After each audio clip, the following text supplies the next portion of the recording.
طيب on commence Inch'Allah Bismillah walhamdulillah wassalatu wassalamu ala rasulillah wa ala alihi wa sahbihi wa man walahu amma ba'd.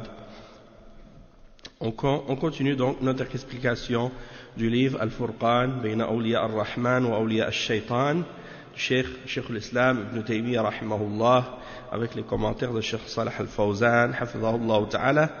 Et on est arrivé donc à propos des paroles de certains d'entre les extrémistes parmi les soufis. Au dernier cours, à la fin, on a parlé un petit peu de ces gens-là, et qui ils sont, et des exemples à ce sujet-là. Pour le cours d'aujourd'hui, on va profiter d'un autre sharh de ce livre, le sharh de Cheikh Salih al-Sheikh, l'ancien ministre de Ouzarat al-Umur al-Diniya al-Shu'un al-Islamiyya en Arabie Saoudite. Il a fait un sharh de ce livre-là, puis dans certains des sujets, il détaille un peu plus, il clarifie certaines questions de façon un petit peu plus détaillée, puis c'est intéressant en même temps de voir les différents styles entre les mashaykh et les différentes approches, la façon dont les explications sont mentionnées. Donc, je vais lire un petit peu de des explications que le Cheikh Salih al-Sheikh a donné ici par rapport aux gens qui donnent préférence aux awliya sur les prophètes. Et le Cheikh Salih al-Sheikh, il a divisé en trois catégories ces gens-là. Il a parlé des extrémistes parmi les soufis, il a parlé du deuxième groupe, c'est al-Rafida et al-Ismailiyya. Puis le troisième groupe, c'est les philosophes. Donc, il les a divisés de cette façon-là. Puis, on va lire donc cette explication qu'il a mentionnée à propos de l'endroit où on était rendu. Qu'est-ce qu'on a expliqué dans le dernier cours? Le cheikh expliquait que le prophète Mohammed sallallahu alayhi wa sallam, Ibn Taymiyyah, Cheikh al-Islam, il disait que le prophète sallallahu alayhi wa sallam, contrairement au prophète précédent, il n'a pas besoin d'une autre explication ou d'une autre aide de la part d'un être humain, comme par exemple les prophètes précédents comme Isa alayhi salam ou d'autres, ils ont suivi la Torah de Moussa. Donc ils se référaient à une autre révélation et au message qui a été transmis à une autre personne, un autre être humain, tandis que le prophète Mohammed sallallahu alayhi wa sallam, sa charia elle est complète, donc il n'a pas eu besoin de l'aide d'un prophète précédent ou d'un support d'une révélation précédente, parce que sa religion, son message, c'est un message qui est complet, qui est parfait, et il a parlé de ça, ce qui montre la supériorité de son message ou de sa révélation sur les révélations précédentes. Et donc, si c'est le cas qu'il n'a pas besoin d'un prophète précédent, il a encore moins besoin d'un wali qui lui enseignerait quoi que ce soit. Contrairement à ce que croient certains parmi les égarés, parmi les groupes de soufis qui disent que le wali est meilleur que le prophète et que c'est le prophète, il profite de la science qui vient du wali. C'est de l'exagération, c'est de l'extrémisme et c'est du kufr, cette parole. Et donc, le cheikh, il mentionne à ce sujet-là, Cheikh Salih al-Sheikh, il dit وهذا الكلام من أول الفصل إلى هنا في مسألة أن الأنبياء أفضل من الأولياء قطعا وتفضيل النبي على الولي يعني ظاهر، يعني مسألة أن الأنبياء أفضل من الأولياء قطعا وتفضيل النبي على الولي ظاهر من جهة الدليل، كما ذكر شيخ الإسلام ابن تيمية بالأدلة الكثيرة في هذا الباب، وظاهر أيضا من جهة التعليل، فإن الولي لم يكن وليا إلا باتباعه للنبي، فبسبب اقتدائه بالنبي واتباعه يعني واتباعه له صار وليا، وجاءته الكرامة من جهة اتباعه للنبي عليه الصلاة والسلام، فهو دائما أقل رتبة والأولياء في هذه الأمة أكملهم وأرفعهم درجة الخلفاء الأربعة أبو بكر وعمر وعثمان وعلي رضي الله عنهم أجمعين. Donc le cheikh il dit que qu'est-ce qu'on a expliqué depuis le début de cette section jusqu'à maintenant? C'est que les prophètes sont meilleurs que les awliya. Ça, c'est quelque chose qui est définitif. Et il dit que la préférence du prophète, le fait qu'on préfère et qu'on considère supérieur le prophète sur le wali, ça c'est apparent sur le plan des preuves du Coran et de la Sunna, comme Cheikh al-Islam ibn Taymiyyah a mentionné de nombreuses preuves dans ce domaine et sur ce sujet. Puis il dit c'est apparent également sur le plan de at-ta'lil, sur le plan de la raison et de l'explication. Pourquoi? Parce que le wali, il ne peut être un wali qu'en suivant le prophète sallallahu alayhi wa sallam.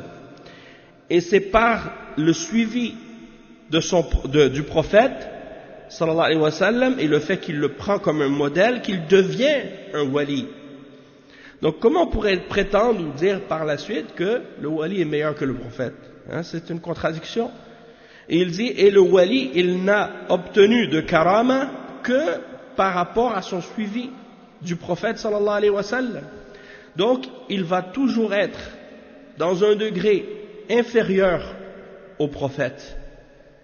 Le wali va toujours être dans un degré inférieur au prophète.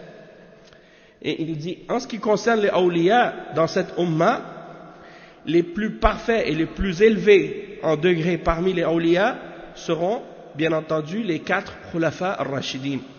Abu Bakr, Omar, Uthman et Ali, radiyallahu anhum ajma'in. Il dit والطوائف التي فضلت الأولياء على الأنبياء أو فضلت خاتم الأولياء على خاتم الأنبياء 3 طوائف. Il dit les groupes parmi les gens parmi les groupes qui ont préféré les awliya au-dessus des anbiya, au-dessus des prophètes, ou qui ont préféré le sceau des awliya sur le sceau des prophètes, sont de 3 groupes.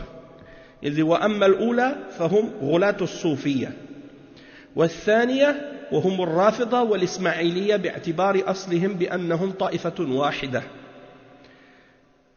والثالثة الفلاسفة. D'accord? Donc il dit les groupes sont 3 groupes, ces 3 groupes sont les suivants. Le premier groupe c'est les extrémistes parmi les soufiyas. Le deuxième groupe ce sont les Rafida et les Ismaïliya. On peut les considérer comme un seul groupe, puisqu'ils font partie les deux des Shia, ou bien de la catégorie de ceux qui ont dévié par rapport à cette question. Et troisièmement, Al-Falasifa. Donc le cheikh il commence à expliquer par rapport au premier groupe, Ghulat al-Soufiyya.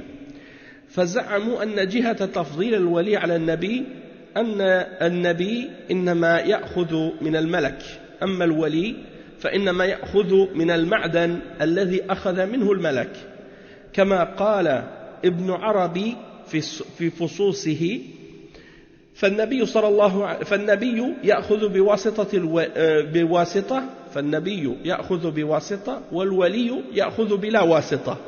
ولهذا كتب ابن عربي كتابه المعروف 40 عن رب العالمين، يعني التي حدث بها عن رب العالمين مباشرة لما سمعه منه. وهذا من حيث التفضيل أن الولي يصل به المكاشفة إلى حيث لا يكون هناك حجاب، والأنبياء حجبوا منهم من كلموا في بعض الأحيان.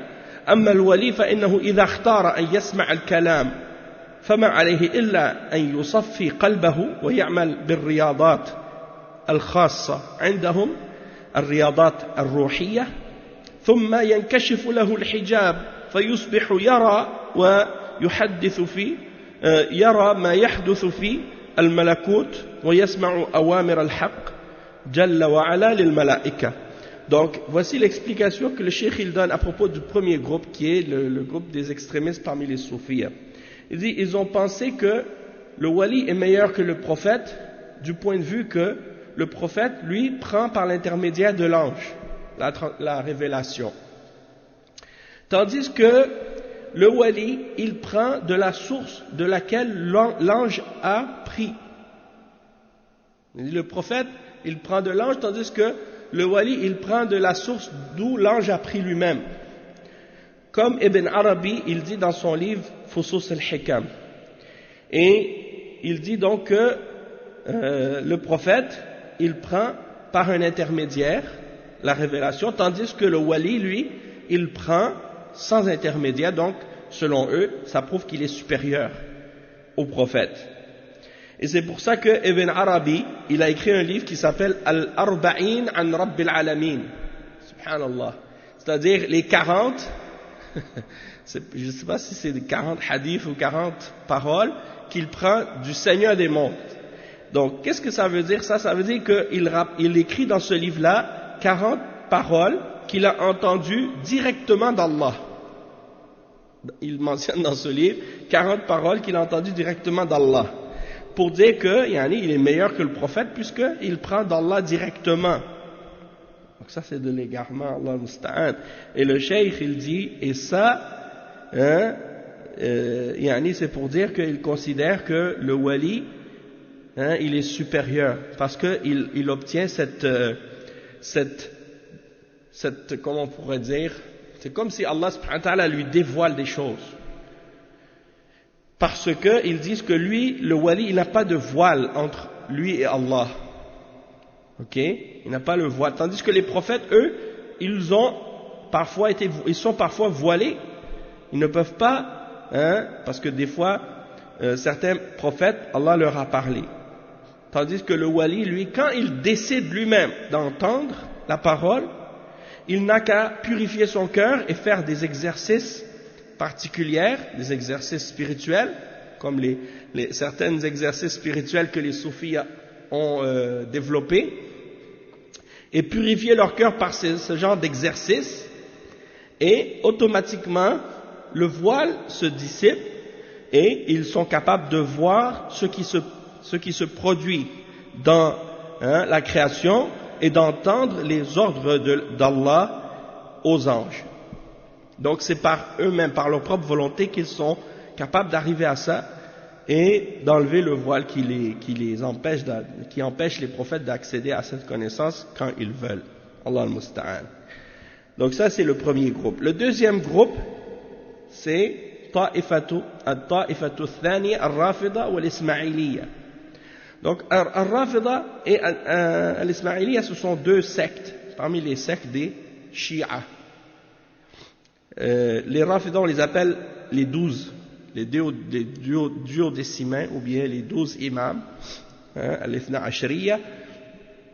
Tandis que al-Ismailiya, c'est une autre secte qui a dévié à un autre degré. Parce que, pourquoi la différence entre les deux, c'est qu'ils ont une différence par rapport au nombre d'imams parmi les descendants d'Ali. Donc les Ismailiya, je pense qu'ils en ont 8, tandis que les Rafida, eux, ils en ont 12. Et donc le cheikh il dit فإن الرافضة يزعمون أن أئمتهم لهم المقام ما ليس للأنبياء وعندهم هذا من ضروريات المذهب حيث يقول بعض أئمتهم من ضروريات مذهبنا أن لأئمتنا مقاما لا يبلغه ملك مقرب ولا نبي مرسل يعني مما لا يحتاج إلى استدلال أصلا يعني معروف الأئمة الاثنى عشر ابتداء من علي رضي الله عنه إلى العسكري يعني هؤلاء لا يبلغهم ملك مقرب ولا نبي مرسل قال وأنهم كانوا قبل خلق هذا العالم أنوارا فجعلهم الله بعرشه محدثين وجعل لهم من المنزلة والزلفى ما لم يجعله لأحد من العالمين. Donc le cheikh il dit à propos des Ithna Ashriya, al-Rafida, eux ils prétendent que leurs imams ils ont atteint un statut que aucun prophète ne peut atteindre. Et ça fait partie des choses établies dans leur voie et dans leur croyance.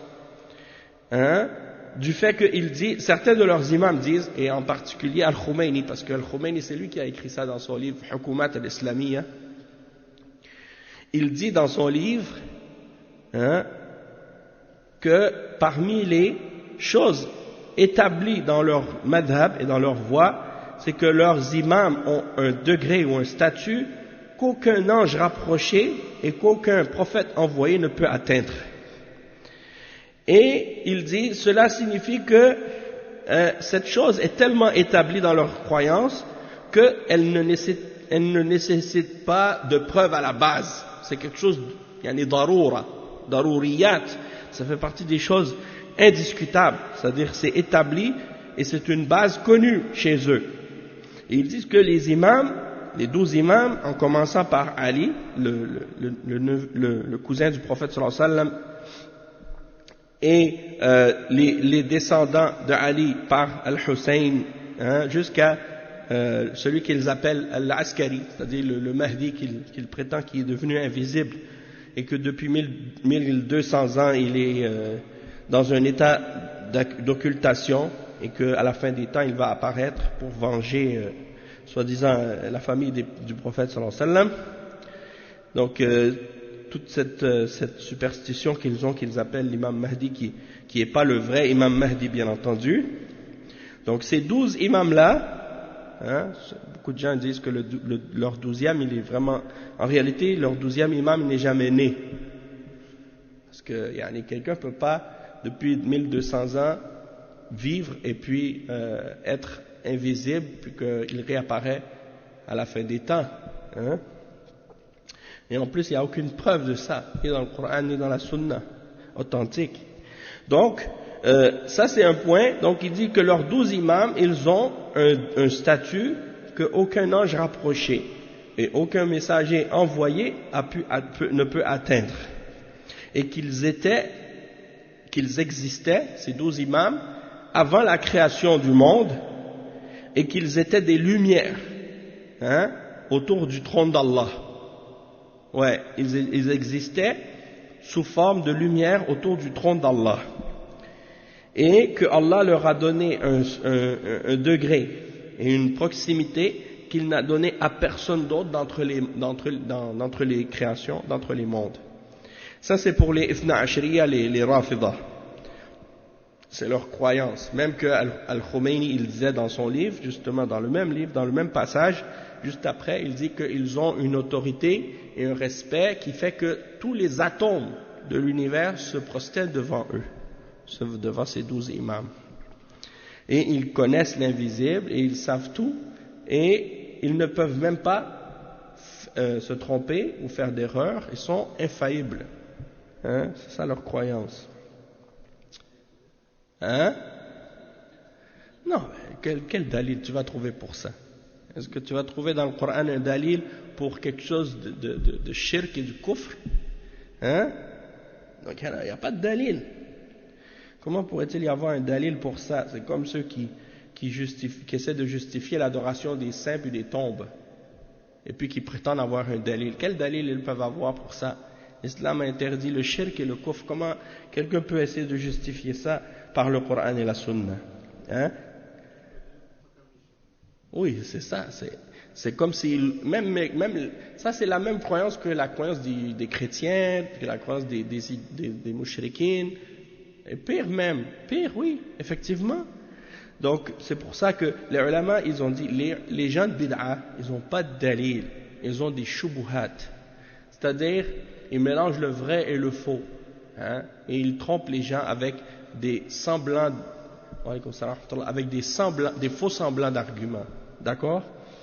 Donc il dit ensuite wal ismailiyya wal qaramita wal ubaydiyyin wal nusayriyya wal duruz زعموا أن الأولياء أولياؤهم أعظم من الأنبياء من جهة أن الولي وهم أولياء 7 عندهم أو 4 أن الولي يحل فيه الحق جل وعلا وليس كل شيء يستحق هذه المنزلة فالأولياء تميزوا على الأنبياء لأنهم يحل فيهم الحق جل وعلا فيصبحون صورة لله جل وعلا يعني صورة الناسوتية ليست لاهوتية يعني بحلول الحق جل وعلا فالجسمان جسمان إنساني يعني جسمان إنساني ولكن العلم والحكمة والأمر والنهي الإلهي يعني ilahi. Naam.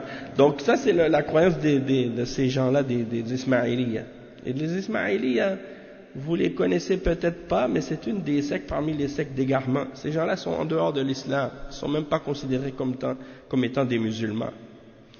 Et ils font partie des groupes ou des sectes ésotériques. On les appelle des sectes ésotériques, al-Batiniya. Et parmi leurs croyances, ils croient par exemple que ils croient qu'il y a un sens caché à tout dans le Coran.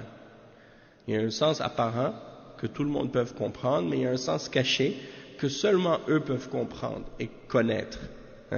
Et c'est leur manière en fait de déformer la religion complètement. Et donc ils ne croient pas en Allah, ils ne croient pas en les messagers. Pour eux les messagers, un prophète, quelqu'un peut devenir prophète s'il veut. Il a juste à faire des efforts personnels et on va l'expliquer de toute façon plus tard. Quelqu'un qui fait certains exercices, s'il est intelligent, s'il a une grande imagination, il peut devenir prophète. Pour eux, les philosophes même sont des prophètes. C'est comme ça qu'ils interprètent l'affaire. Et ils ne croient pas au paradis, ils ne croient pas en l'enfer, ils ne croient pas qu'il y a des choses haram ou halal. Tout est halal pour eux. Et ainsi de suite. Ils croient que Ali, radiyallahu anhu, c'est Allah en personne.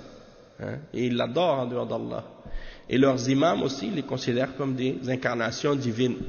Comme les chrétiens croient que Jésus est fils de Dieu ou qu'il est Dieu incarné, la même chose, eux, ils croient par rapport à leurs imams. Et tu le retrouves ça aujourd'hui, ils ont, comme par exemple, ce qu'on appelle les Aga Khan.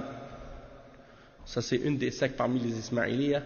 Les Aga Khan, aujourd'hui, ils croient que c'est une manifestation de Dieu, que c'est une incarnation de Dieu. Et si vous regardez, par exemple, si vous allez sur n'importe, comme par exemple, vous faites une recherche sur Google comme ça, et vous écrivez Aga Khan, eh bien vous trouvez que ils ont la photo de cette personne. Si vous le voyez, vous allez penser que c'est un juif ou un chrétien ou c'est ça, c'est lui. C'est lui celui qu'ils appellent Aga Khan. Et c'est des gens qui sont vraiment reconnus comme un chef d'État. Je suis allé à Ottawa le week-end passé, puis j'étais allé pour essayer d'avoir des copies du Coran de l'ambassade de l'Arabie Saoudite. Mais bon, ça a l'air que ça a changé le système. Comme si 20 ans en arrière, on allait là-bas, ils pouvaient donner parfois des boîtes de Coran pour les mosquées. Mais depuis 20 ans, j'ai pas fait de update. Ça a l'air que tout a changé maintenant. Donc, je suis allé là-bas pour rien. Mais, par contre, juste à côté de l'ambassade de l'Arabie Saoudite, il y a un bâtiment construit juste peut-être la même grosseur que l'ambassade de l'Arabie Saoudite, ou même peut-être même plus grosse encore. Et c'est comme un bâtiment de la délégation de l'imamat des Ismaélites. Ils ont leur ambassade là-bas alors qu'ils n'ont même pas d'État, ils n'ont même pas de pays.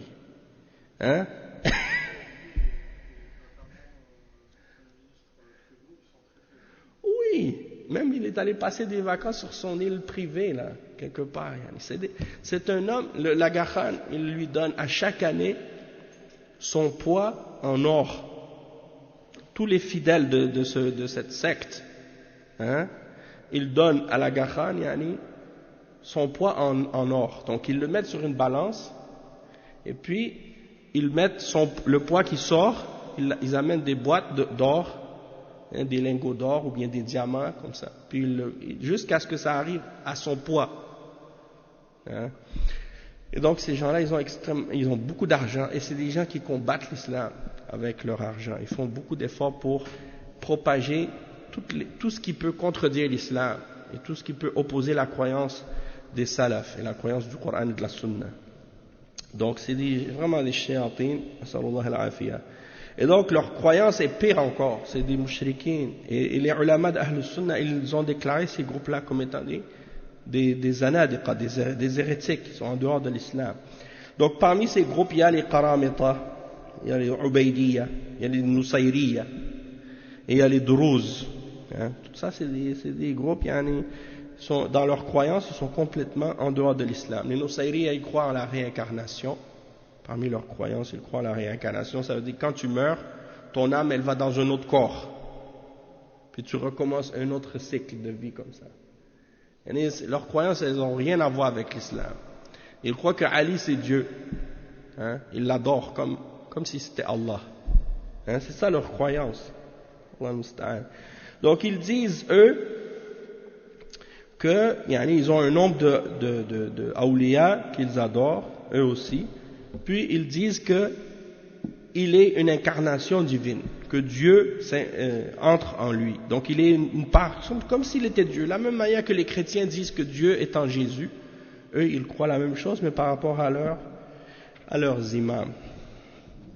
Ensuite, le troisième groupe que le cheikh il a mentionné, il a dit الطائفة الثالثة ممن يقولون بتفضيل الأولياء على الأنبياء الفلاسفة فإنهم يقولون النبوة والفلسفة تجتمع في شيء واحد وهو أن الجميع فيه تحصيل غاية الحكمة والنبوة تحصيل الحكمة فيها بواسطة الملك لا دور للنبي في تحصيل الحكمة بإدراكه وعقله وسعيه وبذله أما الفيلسوف الحكيم فإنه حصل له هذا المقام وإدراك الحكمة بفعله وإدراكه وبذله وعقله وفهمه ولهذا الفيلسوف تساوي مع النبي في إدراك الحكمة ولكن زاد على أنه أدركها بعقله وبحثه ونظره وذاك بواسطة ومن أدرك بنفسه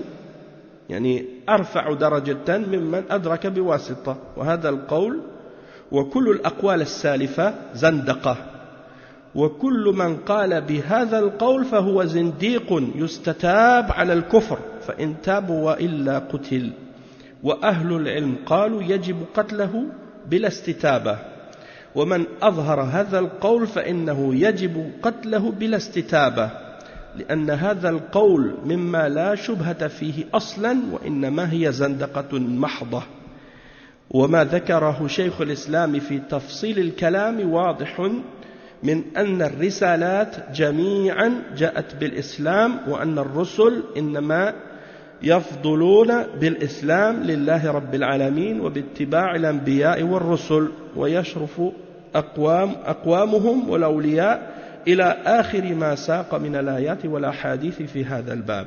Donc le cheikh il parle par la suite de l'exemple du troisième groupe qui sont ceux qui parmi le troisième groupe qui préfèrent les awliya aux prophètes, ce sont les philosophes. Et eux ils disent que les prophètes et les philosophes ils sont réunis sur une chose, c'est que les deux ils arrivent à la limite de la sagesse. Ils disent, tandis que le prophète, lui, il obtient la sagesse par l'intermédiaire de l'ange. Il n'a aucun rôle dans le fait d'acquérir cette sagesse-là par sa propre raison ou par son effort personnel. Tandis que le philosophe, il obtient la sagesse par le fait que il fait des efforts, il réfléchit, il utilise sa raison, il essaie de comprendre et il essaie d'acquérir la sagesse par ses propres moyens. Donc, pour eux, ils disent donc que les deux sont équivalents. Le philosophe et le prophète sont équivalents dans le sens qu'ils acquièrent la sagesse, sauf qu'ils considèrent que le prophète est supérieur au prophète, qu'ils considèrent que le philosophe est supérieur au prophète parce qu'il obtient cette sagesse par sa raison et par son observation et par son effort et sa recherche personnelle, et non avec un intermédiaire. Donc il considère qu'il est plus élevé en degré que le prophète. Et le cheikh, et cette parole et les paroles qu'on a mentionnées précédemment sont toutes des paroles d'hérésie, des paroles de kufr. Et il dit que la personne qui dit cette parole est un hérétique, un zindiq, et il est obligatoire de l'appeler à la repentance, et s'il refuse, parce que sinon il est dans le kufr, s'il refuse, il sera exécuté. Et il dit, les hommes de science ont dit même qu'il faut l'exécuter même sans lui demander de se repentir. Et quand on dit qu'il faut l'exécuter, ça ne veut pas dire moi ou toi ou Wadir ou bien Izzuddin qui va aller lui-même pour dire on va tuer cette personne. Non, on n'a pas le droit de faire ça. Celui qui a le droit de faire ça seulement, c'est le chef de l'État et son représentant, c'est-à-dire quand il va être attrapé, cette personne, qu'il va amener devant un juge dans un tribunal dans les pays musulmans, bien là, ils vont établir que cette personne est un hérétique s'il prône ces idées-là et ces croyances-là, hein, et si c'est le cas, eh bien il va être exécuté selon la loi islamique, parce que dans l'islam, si quelqu'un prône des croyances de kufr et des croyances d'hérésie, eh ben, c'est la punition pour ça dans l'islam, c'est la peine de mort. Donc, il sera exécuté pour ça. Et donc certains ulama ont dit yustatab, ça veut dire on l'appelle à se repentir, on lui donne un répit pour qu'il puisse se repentir, pour qu'il puisse réfléchir. Il va s'asseoir avec des shuyukh, avec des ulama qui vont lui donner les preuves, les arguments qui montrent que qu'est-ce qu'il dit, c'est contraire à l'islam, que c'est contraire au Coran, que c'est contraire à la sunna, et ils vont lui donner un répit pour réfléchir, puis pour comprendre que qu'est-ce qu'il dit c'est faux. S'il persiste malgré tout à défendre ces idées-là et à rester dans son hérésie, alors dans ce cas-là, il va être exécuté. Et il y en a des ulama qui ont dit non, même il n'y a pas d'istitaba pour ce genre de personnes, parce que cette parole, elle est une forme d'hérésie claire et apparente, il n'y a même pas d'ambiguïté dedans, d'accord? Donc quand ça atteint ce degré-là, c'est comme si ça nécessite plus de demander à se repentir. Et donc, le cheikh il explique qu'il n'y a pas de doute que quand on regarde les preuves du Coran et de la Sunna, que les prophètes sont au-dessus des awliya, sont meilleurs que les awliya, meilleurs que les philosophes, meilleurs que toutes ces catégories-là, puisqu'ils reçoivent la révélation divine.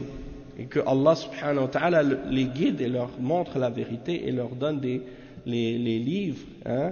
Donc, il n'y a personne qui peut être supérieur à eux. Et comme le cheikh il a expliqué, que si quelqu'un atteint un degré de piété ou de wilaya dans la religion, c'est uniquement par l'intermédiaire du prophète et par le fait qu'il a suivi le prophète sallallahu alayhi wa sallam, et non pas le contraire.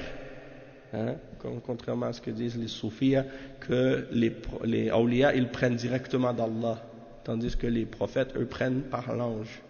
Ça c'est des mensonges et de l'égarement. On va s'arrêter ici pour aujourd'hui, Inch'Allah. Subhanakallahumma wa bihamdika ashhadu an la ilaha illa anta astaghfiruka wa atubu ilayk wa sallallahu wa sallam ala nabiyyina Muhammad wa ala alihi wa sahbihi ajma'in. Wassalamu alaykum wa rahmatullahi wa barakatuh.